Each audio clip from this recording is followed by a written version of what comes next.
तो हेलो दोस्तों, स्वागत है आप सभी लोगों का हमारे यूट्यूब चैनल सम्राट के में। तो दोस्तों, मेरा नाम है आकाश और चलिए टेस्ट देने के लिए आप लोग हो जाइए तैयार। आज जितने भी 2021 बोर्ड एग्जाम में जो मैथ के ऑब्जेक्टिव क्वेश्चन बनते हैं वो सारे क्वेश्चन हम टेस्ट लेने वाले हैं आप लोगों को।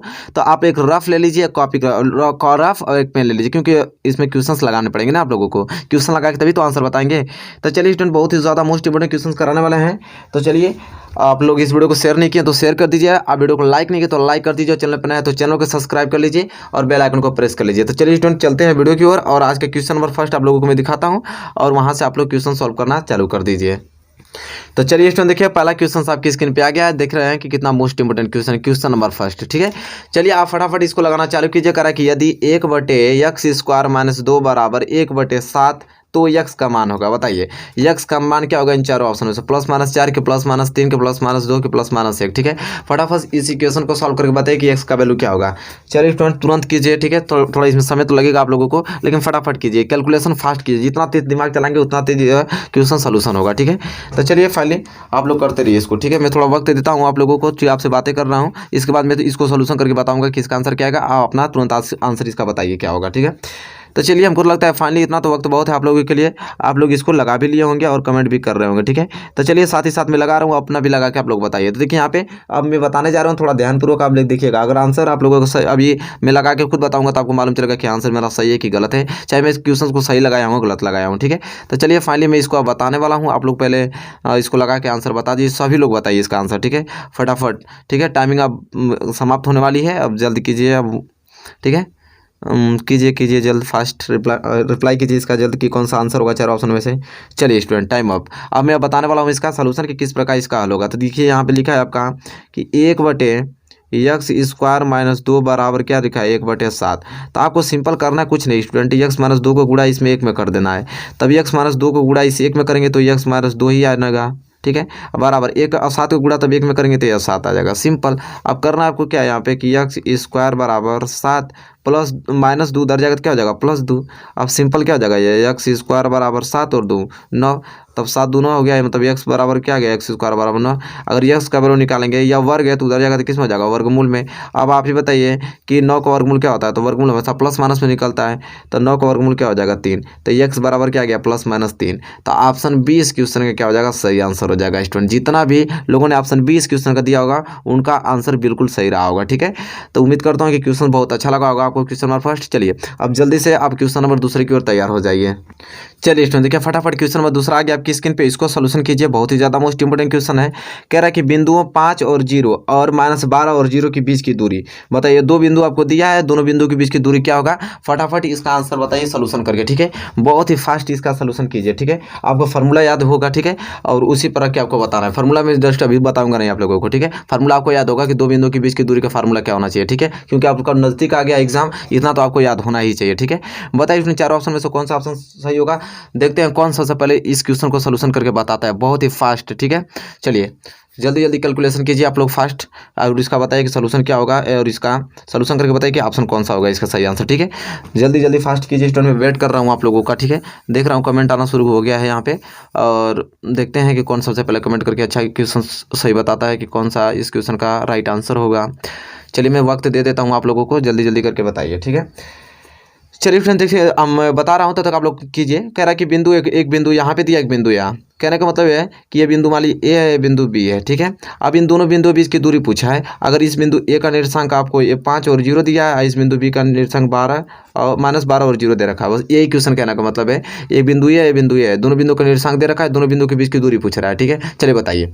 चलिए, हमको लगता है कि सभी लोगों ने अपना आंसर बता दिया होगा, और मैं बता देता हूँ कि अगर जब भी दो बिंदु दिया हो और दो बिंदु बीच देने के बाद और इन दोनों बिंदुओं के बीच की क्या पूछे, दूरी। मान लीजिए कि डी दोनों बिंदुओं के बीच की दूरी है, आइए हमको डी निकालना है। तो डी निकालने का फार्मूला क्या होता है, दो बिंदुओं के बीच की दूरी निकालने का फार्मूला होता है कि करड़ी में फार्मूला याद रहेगा तभी ना होगा, x1 - x2 का क्या होता है, whole square plus y1 - y2 का क्या होता है, होल स्क्वायर होता है। इसी पर रख देंगे, निकल जाएगा। जैसा कि आप लोग जानते हैं, ये x1 हो गया, या क्या हो गया, x2 हो गया, या आपका क्या हो गया, y1 हो गया, या आपका y2 हो गया। ठीक है, चलिए तो सिंपल देखिए, ये x1 सॉरी यहाँ y1 होता है, ठीक है, x1 y1 और यहाँ पे x2 y2 होता है ना, ठीक है, सॉरी गलती हो गया, ये x1 और y1 होता है और x2 y2 होता है। अब सिंपल आपको करना है कुछ नहीं, यहाँ पे d बराबर लिख दीजिए, यहाँ पे करना आपको क्या है, x1 की वैल्यू क्या दिखा है 5, फिर माइनस है तो माइनस लगा दीजिए, फिर x2 की वैल्यू कितना देगा -12 तो -12 लगा दीजिए, फिर प्लस बीच में प्लस, ठीक है, y1 वैल्यू क्या है 0 और माइनस y2 की वैल्यू क्या है 0, इसका होल स्क्वायर कर दिया। अब d बराबर देख पा रहे हैं यहाँ पे कि 5 माइनस माइनस गुणा करेंगे तो प्लस 12 का क्या हो जाएगा यहाँ पे होल स्क्वायर, ठीक है, और प्लस ये क्या 0 में से 0 गया तो 0 का होल स्क्वायर। अब डी बराबर क्या हो जाएगा स्टूडेंट, देख पा रहे हैं आप लोग, तो यहाँ पे आपका क्या निकल जाएगा, जोड़ दीजिए तो 12 और 5 कितना हो जाएगा 17, तो हो जाएगा 17 का होल स्क्वायर और प्लस ये क्या हो जाएगा 0 का होल स्क्वायर, ठीक है। अब सिंपल आपको करना क्या है यहाँ पे, यहाँ से डी की वैल्यू निकाल लीजिए, डी बराबर क्या हो जाएगा आपका 17 का होल स्क्वायर करेंगे तो कितना हो जाएगा यहाँ पे 17 का ये हो जाएगा होल स्क्वायर और 0 का स्क्वायर करेंगे तो क्या हो जाएगा 0 हो जाएगा, तो डी बराबर क्या हो जाएगा यहाँ पे कि 17 का होल स्क्वायर करेंगे तो 289 और प्लस 0 हो जाएगा, और यहाँ से डी बराबर निकालेंगे तो 289 में 0 जोड़ेंगे तो 289। अच्छा आप हमको ये बता दीजिए कि डी बराबर क्या आएगा, 289 का वर्गमूल क्या होता है 17 तो होता है, तो डी बराबर क्या गया 17, मतलब हमको ये मालूम चल गया कि दो बिंदु के बीच की दूरी कितना गया 17, ठीक है। तो यहाँ पे दिया है ऑप्शन डी, हाँ ऑप्शन डी इस क्वेश्चन का क्या हो जाएगा सही आंसर हो जाएगा। जितने लोगों का ऑप्शन डी रहा होगा बिल्कुल सही रहा होगा, नो डाउट आपको होगा, ये याद होना चाहिए x1 है y1 है या x2 है y2 है, ठीक है। चलिए और इस फार्मूले पे ये फार्मूला याद होना चाहिए, तो आप दो बिंदुओं के बीच की दूरी निकाल लेंगे बहुत आसान तरीके से। चलिए क्वेश्चन नंबर दूसरा आप लोगों का सही रहा होगा और हम बढ़ेंगे अगले क्वेश्चन की ओर और क्वेश्चन नंबर तीसरे की ओर। चलिए स्टूडेंट देखिए क्वेश्चन नंबर तीसरा आपकी स्क्रीन पे आ गया, फटाफट इसका आंसर बताइए। और क्वेश्चन क्या रहा कि यदि tan थीटा बराबर 8/15 हो तो कोसेक थीटा बराबर क्या होगा। चलिए जल्दी से कैलकुलेशन करके इसको सोल्यूशन करके बताइए कि इसका सही आंसर क्या होगा चारों ऑप्शन में से, ठीक है। फटाफट कमेंट कीजिए और इसको लगाइए, ठीक है। रफ कॉपी कलम आपके पास होगा और तुरंत इसको फास्ट कैलकुलेशन करके बताइए हमें कि यदि tan थीटा बराबर 8/15 हो तो कोसेक थीटा क्या होगा, ठीक है। चलिए कमेंट कीजिए बहुविकल्पी सारे प्रश्न, मोस्ट इंपोर्टेंट क्वेश्चन, ऐसे ही प्रश्न आपको देखने को मिलेगा 2021 बोर्ड एग्जाम में, ठीक है। तो चलिए इसका बताइए सोल्यूशन करके इसका सही आंसर क्या होगा स्टूडेंट, ठीक है। जल्दी जल्दी फास्ट कीजिए आप लोग, बताइए, मैं समय आपको दे देता हूँ। भाई मैथ है तो मैथ में लगाने में थोड़ा वक्त तो लगेगा, लेकिन कोई नहीं, आप लोग तुरंत लगा के बताते रहिए, ठीक है, कि इसका सही आंसर क्या होगा। हाँ ये नहीं लोप नहीं मारना है कि हाँ तुरंत आपने देखा तुरंत हाँ सी बी नहीं करना, आप पहले सोल्यूशन कर लीजिए इसका आराम से, ठीक है। इसके बाद आप सही आंसर बताइएगा कि इसका सही आंसर है क्या, ठीक है। तो चलिए मैं धीरे धीरे आपको बता भी देता हूँ, मैं लगा रहा हूँ तब तक आप लोग लगा के बता दीजिए। यहाँ पे सिंपल आपको दिया है क्या tan थीटा, अब tan थीटा बराबर 8 क्या दे रखा है 15 दे रखा है। अब देखिए स्टूडेंट क्या होता है कि एक फार्मूला होता है जैसा कि आप लोग जानते हैं कि cot थीटा बराबर एक फार्मूला होता है 1/tan थीटा, आप लोग जानते हैं, ठीक है। बहुत अच्छे तरीके बताने की जरूरत नहीं, आप लोग मालूम होगा कि cot थीटा बराबर 1/tan थीटा है। तो ये बताइए cot का वैल्यू निकल सकता है कि नहीं, आराम से निकल सकता है। cot थीटा बराबर क्या हो जाएगा 1/tan थीटा, tan थीटा का वैल्यू क्या दे रखा है 8/15, ये 15 गुणा ऊपर हो जाएगा, तो यहाँ से हमको मालूम चल गया कि cot थीटा बराबर क्या निकल गया 15/8, क्योंकि 15 गुणा 1 में हुआ तो 15 और नीचे बट के 8, मतलब cot थीटा बराबर 15/8। लेकिन cot थीटा का वैल्यू हमको निकालना नहीं, हमको निकालना है किसका कोसेक थीटा, ठीक है। तो एक फार्मूला आप लोग ये भी जानते होंगे कि कोसेक थीटा बराबर क्या होता है, कोसेक थीटा बराबर फार्मूला होता है एक कि 1 प्लस और करड़ी में cot स्क्वायर थीटा, ठीक है। यह फार्मूला आप लोग सुने होंगे, ठीक है। तो यहाँ पे अरे कोसेक थीटा होता है यहाँ पे, ठीक है। कोसेक थीटा बराबर क्या होता है करड़ी में 1 प्लस cot स्क्वायर थीटा होता है। तो देखिए आपको सिंपल करना क्या है स्टूडेंट, ये इसलिए फार्मूला कहाँ से आया जानते हैं आप लोग, देखिए फार्मूला होता है कि कोसेक स्क्वायर थीटा और माइनस cot स्क्वायर थीटा बराबर 1, ये फार्मूला तो सुने ही होंगे आप लोग कि cosec square theta minus cot square theta बराबर 1। तो यहाँ से अगर मैं कोसेक स्क्वायर थीटा का वैल्यू निकालूँ तो क्या हो जाएगा 1 और माइनस cot स्क्वायर थीटा उधर जाएगा तो प्लस cot स्क्वायर थीटा हो जाएगा, ठीक है। और यहाँ पे सिर्फ कोसेक का वैल्यू मैं निकालूँ, सिर्फ कोसेक का कोसेक थीटा, तो ये वर्ग है उधर चल जाएगा तो किस में हो जाएगा वर्गमूल में, तो ये तो आएगा फार्मूला, तो वही चीज़ फार्मूला है, इसको मैं डायरेक्ट लिख दिया हूँ। तो कोसेक थीटा बराबर क्या हो जाएगा करड़ी में 1 प्लस cot स्क्वायर थीटा, तो सिंपल निकाल लीजिए, तो हो जाएगा कोसेक थीटा बराबर करड़ी में आपका क्या है 1 और plus cot square theta, cot का वैल्यू दिया है क्या 15/8। अब इसका क्या कर देना हमको होल स्क्वायर कर देना है। अब सिंपल आप कर दीजिए, यहाँ पे करेंगे तो क्या हो जाएगा कोसेक थीटा बराबर करड़ी में 1 प्लस 15 का वर्ग करेंगे क्या हो जाएगा 225 और 8 का करेंगे तो कितना हो जाएगा 64 हो जाएगा वर्ग करेंगे तो। अब यहाँ पे हल कर दीजिए तो हो जाएगा कोसेक थीटा बराबर करड़ी में ठीक है। 64 गुणा 1 में करेंगे तो इसका आ जाएगा 64 और प्लस क्या हो जाएगा 225 बटे में कितना आ जाएगा 64 आ जाएगा। अब सिंपल हल कीजिए इसे तो हो जाएगा क्या कोसेक थीटा बराबर 225 में 64 जोड़िए तो 5 4 9 और 6 2 8 289 बटे में कितना आ गया 64 आ गया पूरा करड़ी में। ठीक है। अब सिंपल आपको करना है क्या कोसेक थीटा बराबर 289 का वर्गमूल क्या होता है 17 और 64 का वर्गमूल क्या होता है 8 17 बटे 8 कोसेक थीटा बराबर क्या गया 17 बटे 8। थोड़ा देखिए तो कहीं आपको दिखाई दे रहा है क्या ऑप्शन में 17 बटे 8 तो 17 बटे 8 हाँ ऑप्शन ए इस क्वेश्चन का क्या हो जाएगा सही आंसर हो जाएगा। तो इस प्रकार आपको क्वेश्चंस करने पड़ेंगे।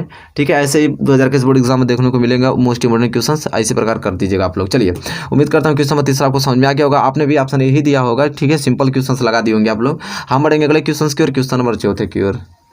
चलिए स्टूडेंट देखिए क्वेश्चन नंबर आ गया है 4 आपकी स्क्रीन पे जो कि बहुत ही ज़्यादा महत्वपूर्ण प्रश्न है। यह प्रश्न कह रहा है कि यदि ए बराबर आपका कोष्टक में दिया 2 पे पावर 2 गुणे 3 पे पावर 3 गुणे 5 पे पावर कितना दे रखा है 4 और बी बराबर कितना दे रखा है 2 पे पावर 3 गुणे 3 पे पावर 2 आपका और गुणे 5। ठीक है। का एचसीएफ ए बी है। मतलब कह रहा है कि यदि ए बराबर इतना है और बी बराबर इतना है तो ए बी का एचसीएफ ज्ञात कीजिए। चलिए बताइए स्टूडेंट एचसीएफ ज्ञात करके बताइए कि इन चारों ऑप्शन में से कौन सा ऑप्शन सही होगा। इन दोनों का अगर ए और बी का एचसीएफ निकाला जाए तो क्या आएगा। चलिए फटाफट इसका बताइए कमेंट करके कि सही आंसर क्या होगा स्टूडेंट। ठीक है। चलिए फास्ट कीजिए। मैं थोड़ा समय देता हूँ आप लोगों को लगाने के लिए ताकि आप लगा सकें बहुत अच्छे तरीके से इसको। ठीक है। चलिए बताइए कि क्या होगा इसका सही आंसर कि यदि ये बराबर इतना दे रखा है और बी बराबर इतना तो एचसीएफ इसका पूछ रहा है। तुरंत आंसर बताइए स्टूडेंट कि इसका आंसर क्या होगा सही में।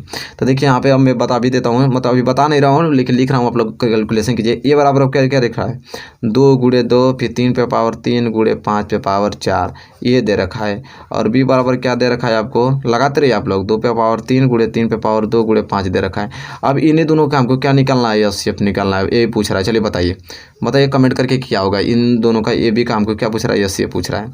तो देखिए स्टूडेंट मैं बताने जा रहा हूँ आप लोग आई होप आपने सही आंसर दे दिया होगा। मेरे ही सोल्यूशन का इंतजार कर रहे होंगे आप लोग और मैं जा रहा हूँ इसका सोल्यूशन करने आप मिला लीजिएगा। जब भी दो संख्याओं का अगर एचसीएफ निकालना हो आपको फैक्टराइज दिया हो तो हम क्या करते हैं सबसे छोटी घात देखते हैं। क्या देखते हैं सबसे छोटी घात तो ये बताइए कि सबसे छोटी संख्या इसमें क्या है 2 तो 2 की सबसे छोटी घात क्या है। तो देखिए यहाँ पे 2 पे पावर 2 है यहाँ पे 2 पे पावर 3 है तो सबसे छोटी घात लेंगे एचसीएफ ज्ञात करने के लिए। तो सबसे छोटी घात तो ये तो लग रहा है 2 पे पावर 2। ठीक है। इसे लेंगे तो बड़ी हो जाएगा फिर गुणे। अब इसके बाद 3 तो 3 पे पावर 2 और 3 पे पावर 3 तो सबसे छोटी घात क्या हुई 3 पे पावर 2 ही तो हुआ। फिर इसके बाद 5 पे आ जाएंगे तो 5 पे पावर 1 यहाँ पे दिया है 5 पे पावर 4 तो सबसे छोटी घात क्या है यही तो है 5 पे पावर 1। बस सिंपल गुणा कर दिए 2 पे 2 का पावर मतलब कि 4 और 3 पावर का मतलब 2 का मतलब क्या हो जाएगा 3 का वर्ग 9 और ये हो जाएगा 5। ठीक है। तो क्या हो जाएगा यहाँ पे 5 चौको 20 और गुणे 9 तो 20 9 180 मतलब इन दोनों संख्या ए बी का एचसीएफ क्या गया 180 स्टूडेंट। ठीक है। देखिए ऑप्शन में दिया था कहीं हाँ ऑप्शन बी जितने लड़कों का ऑप्शन बी रहा होगा बिल्कुल सही रहा होगा उनका आंसर। ठीक है। ऑप्शन बी इस क्वेश्चन का क्या जाएगा सही आंसर आ जाएगा स्टूडेंट। ठीक है। आई होप क्वेश्चन नंबर 4 आपको बहुत अच्छे तरीके से समझ में आ गया होगा। ठीक है कि इसका आंसर क्या होगा 120 होगा। चलिए स्टूडेंट उम्मीद करते हैं क्वेश्चन आपको समझ में आ गया होगा। अब बढ़ेंगे अगले क्वेश्चन नंबर 5 की ओर तैयार हो जाइए उसको सॉल्व करने के लिए। चलिए दोस्तों देखिए क्वेश्चन नंबर 5 आपकी स्क्रीन पे आ गया जो कि बहुत ही ज़्यादा महत्वपूर्ण प्रश्न है। चलिए बताइए कि इसका सही आंसर क्या होगा। यहाँ पे दिया आपको कि निम्न में से कौन सा सभाज्य संख्याओं का एक युग्म है। बताइए इन चारों ऑप्शन में से बताना है कि कौन सा युग्म सभाज्य संख्याओं का। ठीक है। 14 35 की 18 25 की 31 93 की 32 62। चलिए बताइए मैं कुछ आपको हिंट नहीं दूंगा कि सभाज्य संख्या क्या होता है सब कुछ पढ़ाया हुआ है। आप बताइए कि इस चार ऑप्शन में से आपको ये छाट के बताना कि सभाज्य संख्याओं का युग्म कौन सा है स्टूडेंट। ठीक है। चलिए फटाफट बताइए कि इसका सही आंसर क्या होगा लगाकर। बहुत ही ज़्यादा मोस्ट इंपोर्टेंट क्वेश्चन है तो इस क्वेश्चन को सही आंसर सबका आना चाहिए किसी की मत पे आना चाहिए। ठीक है। चलिए बताइए कि इसका सोल्यूशन करके बताइए कि सही आंसर क्या होगा। निम्न में से कौन सा सभाज्य संख्याओं का युग्म है। ठीक है। बताइए कि कौन सा इसमें सभाज्य संख्याओं का युग्म है स्टूडेंट फटाफट आंसर बताइए आप लोग। ठीक है। इसका सही आंसर क्या होगा स्टूडेंट। ठीक है। चलिए हमको लगता है कि सभी लोगों ने बता दिया होगा। ठीक है कि इसका सही आंसर क्या होगा। तो इसका सही आंसर होगा ऑप्शन बी 18 और क्या 25। अब आप कहेंगे कि 18 और 25 कैसे है। जिन लोगों का ऑप्शन बी सही रहा होगा बिल्कुल सही रहा होगा। ठीक है। आया एक और बता देता हूँ आपको एग्जाम में ऐसा ऑप्शन बी नहीं मारना है वो विकल्प। अब आपको सोल्यूशन करके दिखाना पड़ता है ताकि तभी नहीं एग्जाम में जाएगा ना तो जानेगा कि नकल मारा है। आपको सोल्यूशन करके दिखाना पड़ता है। तो अब बात रह गई कि 18 और 25 सभाज्य संख्याओं का युग्म है। अब मैंने बताया था आप लोगों की सभाज्य संख्या तभी हो सकता है, दो संख्या सभाज्य संख्याओं का युग्म दो संख्याओं का तभी हो सकता है जब उन दोनों संख्याओं को, मान लीजिए कोई संख्या ए भी है, अगर इसका एचसीएफ क्या आ जाए, एक आ जाए, अगर इसका एचसीएफ अगर एक आ गया तभी समझिए कि दोनों सभाज्य संख्याओं का युग्म है। तो ये बताइए कि 18 और 25 में बड़ा कौन है, 25 बड़ा है, बस बात खत्म। 25 में 18 का भाग दे दीजिए, तो 18 कम 18, ठीक है, कितना बार जाएगा, एक बार क्या 25 में से 18 गया तो 7 बचेगा, आप 7 का भाग किस में दे दिया, 18 में, तो 7 दूनी के 14, फिर यहाँ से कितना बचेगा 4, अब 4 का भाग 7 में दे दिया, 4 एकम 4 बच गया, यहाँ पे 3, 3 का भाग किस में देंगे 4 में, तो 3 एकम 3, यहाँ पे 1 बच गया, 1 का भाग 3 में देंगे, तो देखिए 3 एक तिहाई 3, तो कैंसिल हो गया, मतलब एक से विभाजित हो रहा है, और जिस संख्या से विभाजित होता है वही तो एचसीएफ कहलाता है। मतलब 18 और 25 का एचसीएफ आ गया क्या, एक, और जब 18 और 25 का एचसीएफ एक आ गया तो हम नहीं बता सकते हैं कि सभाज्य संख्याओं का युग्म है, क्योंकि सभाज्य संख्याओं का युग्म वही होता है जिसका एचसीएफ एक आता है। तो आ गया, बात खत्म। जितने लोगों का ऑप्शन बी रहा होगा बिल्कुल सही रहा होगा स्टूडेंट, ठीक है। ये प्रश्न आते हैं आप लोगों को बोर्ड एग्जाम में देखने को मिलेगा। चलिए क्वेश्चन नंबर 5 यहाँ पे क्लियर होता हुआ, और अगले क्वेश्चन के बढ़ेंगे हम अगले क्वेश्चन की ओर, क्वेश्चन नंबर 6 की ओर। चलिए इसमें देखिए क्वेश्चन नंबर 6 आ गया, फटाफट क्वेश्चन नंबर 6 का आंसर बताइए आप लोग, ठीक है, कि क्या होगा इसका सही आंसर। यहाँ पे लिखा है द्विघात समीकरण 3x² - 4x = 0 के मूलों का गुणनफल पूछ रहा है। चलिए फटाफट कमेंट कीजिए, और समय नहीं आप लोग के पास, जितना तेज फास्ट करेंगे उतना जल्दी जल्दी मैं क्वेश्चन कराने वाला हूँ, ठीक है। बताइए 0 होगा कि 4/3 होगा कि -4/3 होगा कि 3/4 होगा। चलिए कमेंट कीजिए फटाफट कि इसका सही आंसर क्या होने वाला है। द्विघात समीकरण 3x² - 4x = 0 के मूलों का गुणनफल पूछ रहा है, ठीक है।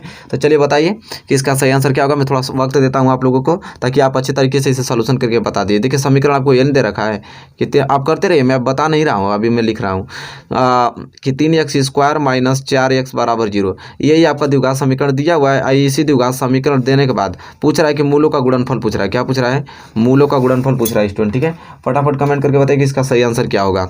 तो देखिए अब मैं एक रियल बात बता दूं आप लोगों को कि द्विघात समीकरण का फॉर्मेट क्या होता है, ax² + bx + c = 0, ये द्विघात समीकरण का फॉर्मेट होता है ना, बिल्कुल सही। अब देखिए द्विघात समीकरण ये दे दिया है, अब पूछा है मूलों का गुणनफल, तो हमको करना क्या है कि 3x² + 4x, ठीक है, यहाँ पे कुछ नहीं है तो यहाँ +0 लिख सकते हैं = 0 इस फॉर्मेट में लिखने के लिए। तो यहाँ हो जाएगा ax² + bx + c = 0, ये हो गया द्विघात समीकरण के फॉर्मेट में। अच्छा अब यहाँ पूछ रहा है मूलों का गुणनफल, तो यहाँ मैं सूत्र लिख देता हूँ कि मूलों का गुणनफल निकालने के लिए कौन सा फॉर्मूला यूज करते हैं, मूलों का गुणनफल, ठीक है। तो मूलों का गुणनफल तब निकालेंगे तो ये होता है अचर पद, क्या, अचर पद बटे में x² का गुणांक, x² का गुणांक। अचर पद मतलब क्या होता है, c बटे में यहाँ पे किसका ए, c/a होता है, ठीक है। c आपका अचर पद कहलाता है और x² गुणांक मतलब x² संख्या लगा a। तब सिंपल आपको करना क्या है, मूलों का गुणनफल पूछा है, c की वैल्यू क्या आ गया यहाँ पे 0, अब बटे में a कर रहा है कि x² का गुणांक, तो यहाँ पे x² गुणांक क्या देखा है 3, ठीक है, तो यहाँ पे 3, तो 0/3। अब बताइए कि 0 में 3 का भाग देंगे तो 0 ही ना आएगा, क्या और क्या आएगा, कुछ नहीं। तो ऑप्शन क्या, ऑप्शन ए इस क्वेश्चन का क्या हो जाएगा सही आंसर, क्योंकि 0 आ रहा है। जितने लोगों का ऑप्शन ए रहा होगा बिल्कुल सही रहा होगा आंसर उनका, ठीक है। चलिए स्टूडेंट उम्मीद करता हूँ क्वेश्चन नंबर 6 समझ में आ गया। हम बढ़ेंगे अगले क्वेश्चन की ओर, और क्वेश्चन नंबर 7 की ओर, फटाफट उसको सोल्यूशन करने के लिए हो जाइए तैयार।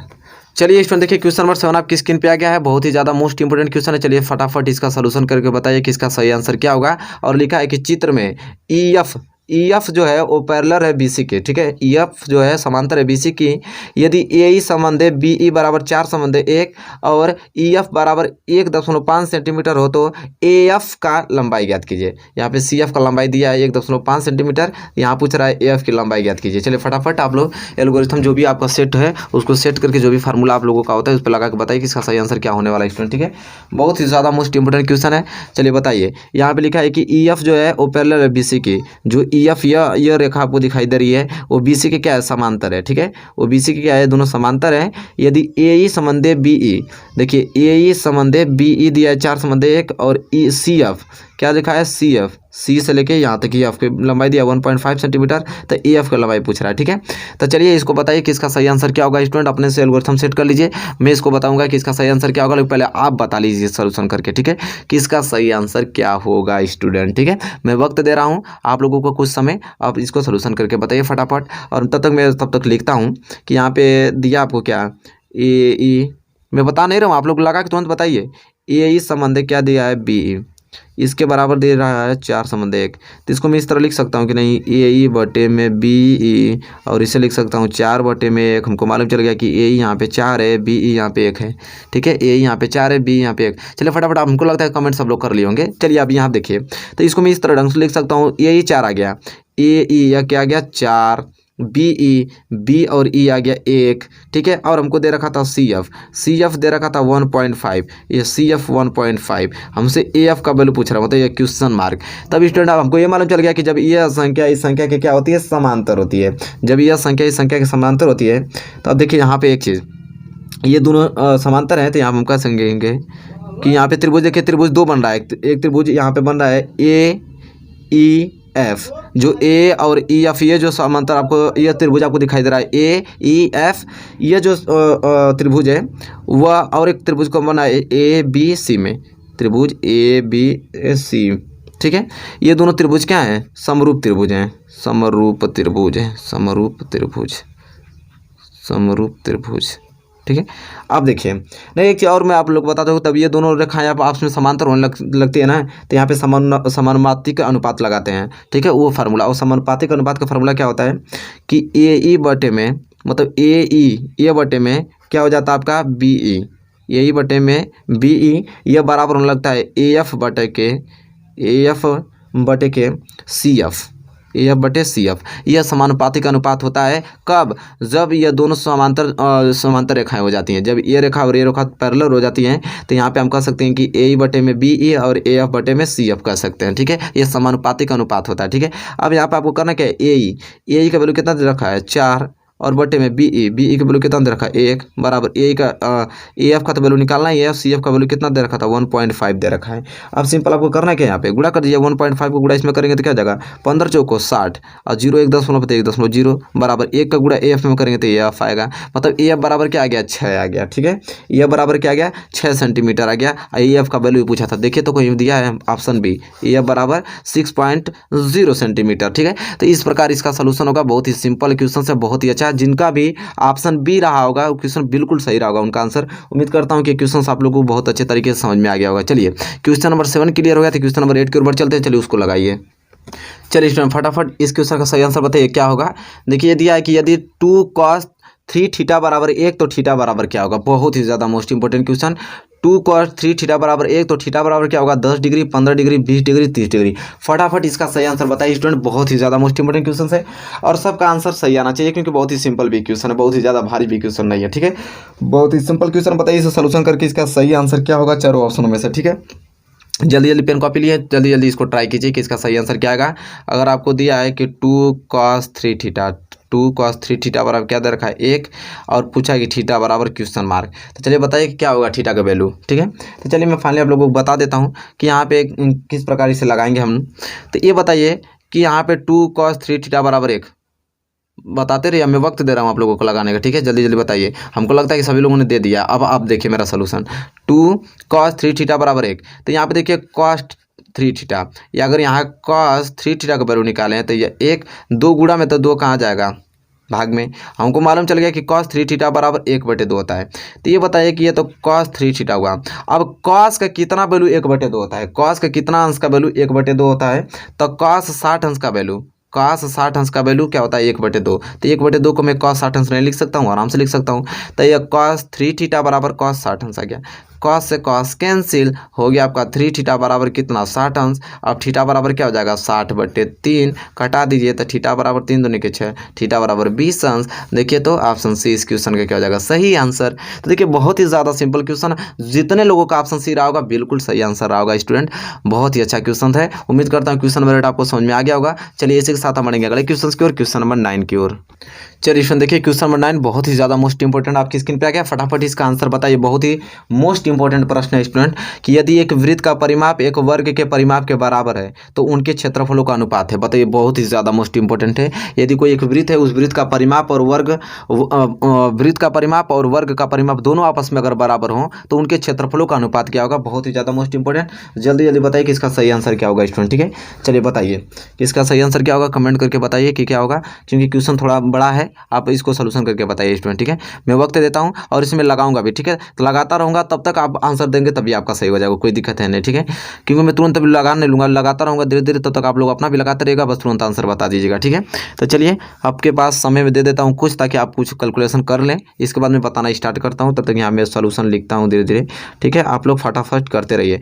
ये यदि एक वृत्त का परिमाप, अच्छा बताइए कि वृत्त का परिमाप और एक वर्ग का परिमाप, वृत्त का परिमाप निकालने के लिए हमें त्रिज्या की जरूरत पड़ेगी, ठीक है। और वर्ग का परिमाप निकालने मुझे भुजा की जरूरत पड़ेगी। तो हमको त्रिज्या ना मालूम है ना भुजा, तो हम यहाँ पर लिखेंगे पहले कि माना, यहाँ लिखते हैं हम लोग धीरे धीरे, तो आप लोग लगाइए माना वृत्त की त्रिज्या, माना वृत्त की त्रिज्या। अच्छा बताइए माना वृत्त की त्रिज्या, तो वृत्त की त्रिज्या क्या होता है आर, तो आर को हम क्या मान लेंगे, माना वृत्त की त्रिज्या मान लेंगे, ठीक है। तो माना वृत्त की त्रिज्या मैंने क्या मान लिया, स्मॉल आर मान लिया, ठीक है। वृत्त की त्रिज्या मैंने क्या मान लिया, स्मॉल आर मान लिया। और वर्ग की भुजा, ठीक है, वर्ग की भुजा, वर्ग की भुजा मान लेते हैं, वर्ग की भुजा मैंने मान लिया क्या, ए मान लिया। तो वर्ग की भुजा ए मालूम चल गया, वृत्त की त्रिज्या आर मालूम चल गया, ठीक है। तो मैं निकाल सकता हूँ ना, यहाँ पे लिया है कि वृत्त का परिमाप, देखिए वृत्त का परिमाप कह रहा है कि जो वृत्त का परिमाप है वह वर्ग के परिमाप के बराबर है, वर्ग के परिमाप के क्या है, बराबर है। वृत्त का परिमाप वर्ग का परिमाप दोनों बराबर है। तो ये तभी वृत्त का परिमाप का क्या फॉर्मूला होता है, 2πr, और वर्ग का परिमाप क्या होता है, 4a, सिंपल। अब आपको करना क्या है, यहाँ पे ध्यान से समझिए, यहाँ पर आपको करना है कि 2 दूनी के 4, ये हो जाएगा πr बराबर 2a। तो अगर यहाँ से a का वैल्यू निकालूँ तो क्या हो जाएगा, πr बटे 2, ये ना होगा, πr बटे 2, πr ऐसे ही रहेगा, 2 गुणा में तो भाग में चला जाएगा, मतलब a बराबर क्या आ जाएगा, πr बटे 2 आ गया। अब स्टूडेंट ये आ गया आपका रहा कि उनके वर्गों के क्षेत्रफल का अनुपात बताइए, ठीक है। अरे सॉरी, उनके क्षेत्रफलों का अनुपात बताइए। तो उनके क्षेत्रफलों का अनुपात का मतलब क्या कि वृत्त का क्षेत्रफल, पहले वृत्त का क्षेत्रफल बटे में वर्ग का क्षेत्रफल, ये ना अनुपात होगा। चलिए तो वृत्त का क्षेत्रफल बटे में वर्ग का क्षेत्रफल, वृत्त का क्षेत्रफल का फॉर्मूला क्या होता है स्टूडेंट, πr स्क्वायर, और वर्ग का क्षेत्रफल आपका a स्क्वायर होता है, ठीक है।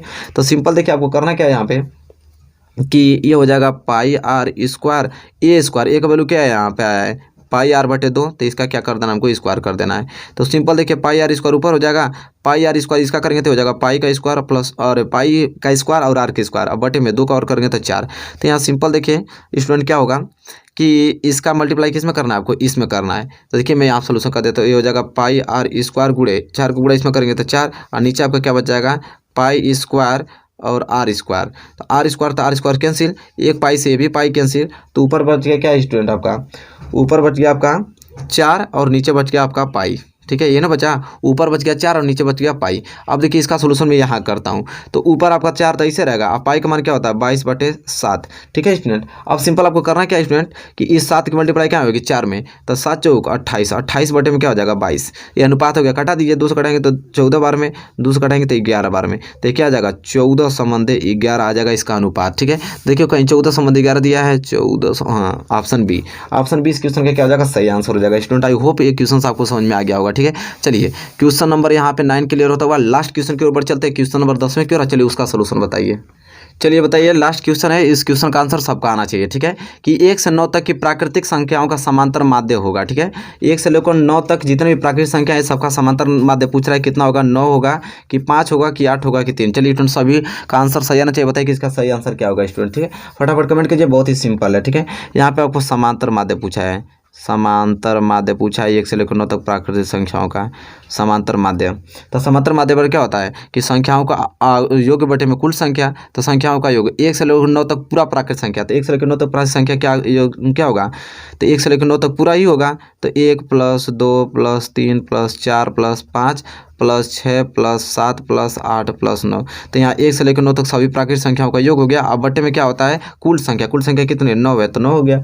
चलिए फटाफट आंसर आप लोग बता दिए, मैं इसका सोल्यूशन बता रहा हूँ आप लोगों को। क्या हो जाएगा यहाँ पे जोड़ते हैं तो 9 8 कितना हो जाएगा 17, और 17 में 7 जोड़ेंगे तो कितना हो जाएगा 24, और 24 और 6 30, 30 5 35, और 35 4 39, 39 3 42, और 42 और 3 कितना हो जाएगा 45। तो ऊपर 45 और नीचे आपका 9, 9 5 है 45, कितना आ गया 5। तो देखिए आपको ऑप्शन बी 5 आ गया, यही इसका सही आंसर होगा। जितने लोगों का ऑप्शन बी रहा होगा बिल्कुल सही आंसर रहा होगा स्टूडेंट, ठीक है। तो चलिए फटाफट आप लोग आंसर बता दिए होंगे इसका। तो चलिए आप कमेंट करके हमको ये बताइए कि आप लोगों का 10 में से कितना मार्क्स मिला है, कितना मतलब क्वेश्चन कितना सही था आप लोगों का, ठीक है। ईमानदारी से आपको बताना है स्टूडेंट, ठीक है। सारे प्रश्न आपको तो क्लियरली तैयार हो गए होंगे, ठीक है, जब तक देख रहे हैं आप लोग।